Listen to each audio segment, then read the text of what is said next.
రాత్రి ఎవరితో మాట్లాడుతూ ఎట్లుందా 14 సీట్లు గెలవాలి పక్కాగా అంటే అన్నీ గెలుస్తాం కానీ మంత్రిని ఏదో కొద్దిగా టైట్గా ఉంది అంటున్నాడు. ఎవరో పొద్దున్నే శ్రీధరానికి ఫోన్ చేశా, అన్న ఏందన్నా అంటే ఊరుకో 1,00,000 మెజార్టీ వస్తుంది అన్నాడు నాతో. సరే అన్న మాట కూడా బయలుదేరి చూసుకుంటూ పత్తిపల్లి పార్లమెంట్ ఎన్నిక అందరిని ఆపుకుంటూ వచ్చిన. ఒక 100 మందిని క్వశ్చన్ చేస్తే 100 మంది మా ఓటు కాంగ్రెస్కి అని చెప్పారు. అప్పుడు ఫిక్స్ అయిపోయి ఈ ఊరికి వచ్చాను. ఈ ఊరికి వచ్చినాక 2-3 ఎవరో బీజేపీ మేము హిందువులం సార్ అన్నాడు. బాబు నాకు 50 సంవత్సరాలు 34 సంవత్సరాలు శబరిమలకు వచ్చిన, నువ్వు నాకంటే గొప్ప హిందువు కాదు. నువ్వు శ్రీరామ్ అని మీరు పేరెత్తుతున్నారు.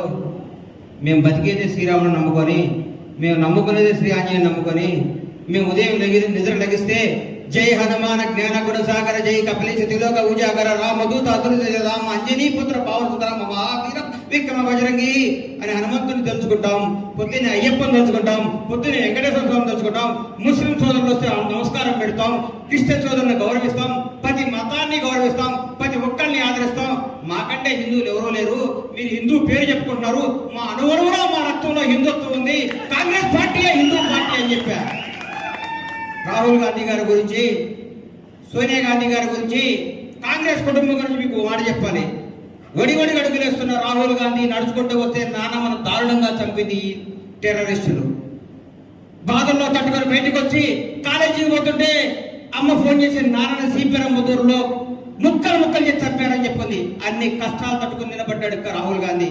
ఆ కుటుంబం కాంగ్రెస్ పార్టీ దేశానికి ఎంత సేవ చేసిందో మీకు తెలియదా? కాంగ్రెస్ పార్టీ దేశానికి ఎంత నిలబడిందో మీకు తెలీదా? ఎన్ని ప్రాజెక్టులు కట్టిందో మీకు తెలీదా? ఎంతమందిని ఆదుకుందో తెలీదా? భారతదేశానికి స్వాతంత్రం తీసుకొచ్చిన party Congress party. Doctor Ambedkar ఆశయాలు నిలబెట్టిన పార్టీ కాంగ్రెస్ పార్టీ.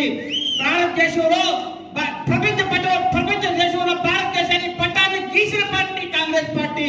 అందరినీ సగౌరవంగా గౌరవించి అభిమానించి అందరినీ హక్కులు చేసుకున్న పార్టీ కాంగ్రెస్ పార్టీ. కాంగ్రెస్ పార్టీకి ఓటేయడం గర్వం, కాంగ్రెస్ పార్టీ కార్యకర్తను చెప్పుకోవడం నిజాయితీ, నిర్భయంగా నేను కాంగ్రెస్ కార్యకర్తను అని చెప్పుకుంటా.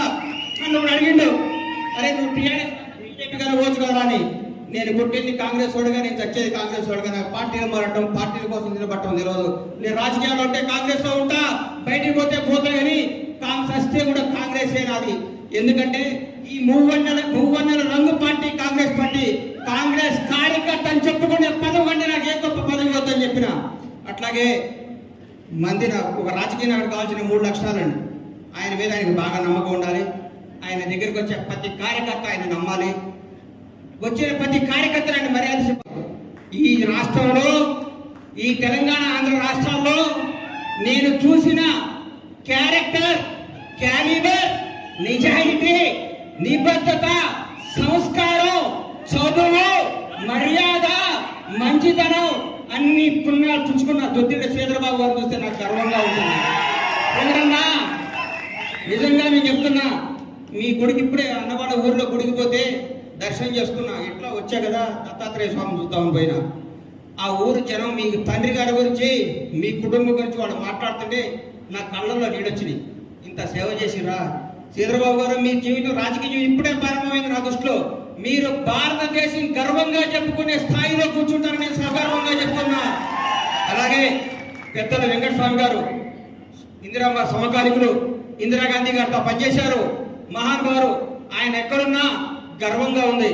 నా మనవడు కాంగ్రెస్ పార్టీ ఎంపీగా పార్లమెంట్లోకి వస్తున్నాడని దివినున్న మనవడిని చూసి ఆనందపడే రోజు మీరందరూ 1,00,000 ఓట్ల మెజార్టీతో మన వంశీ గారిని గెలిపించి సగర్వంగా వెంకటస్వామి గారి సేవను గుర్తు చేసుకొని, వాళ్ళ తండ్రిని, వాళ్ళ పెద్దన్న గారు వాళ్ళు చేస్తున్న సేవను గుర్తుంచుకొని ఆ బాబుని మీరందరూ దీవించి పైకి పంపించాలని కోరుకుంటూ, ఈ అవకాశం ఇచ్చిన మందని ప్రజలందరికీ, పెద్దలు శ్రీధరబాబు గారికి, వివేక్ గారికి, వేదిక మీద ఉన్న అందరికీ నా హృదయపూర్వక కృతజ్ఞత తెలియజేస్తూ సెలవు తీసుకుంటున్నాను. జై కాంగ్రెస్. అస్తం గుర్తుకే, అస్తం గుర్తుకే, అస్తం గుర్తుకే. రాహుల్ గాంధీ ప్రధాని కావాలి, మన డాక్టర్ వంశీ ఎంపీ కావాలి. ఆల్రెడీ రాబోయే 10 సంవత్సరాలు కాంగ్రెస్ పార్టీ అధికారంలో ఉంటుంది. వాడుకోండి, ఆడుకోండి, బాగుపడండి, కాపాడుకోండి. జై కాంగ్రెస్.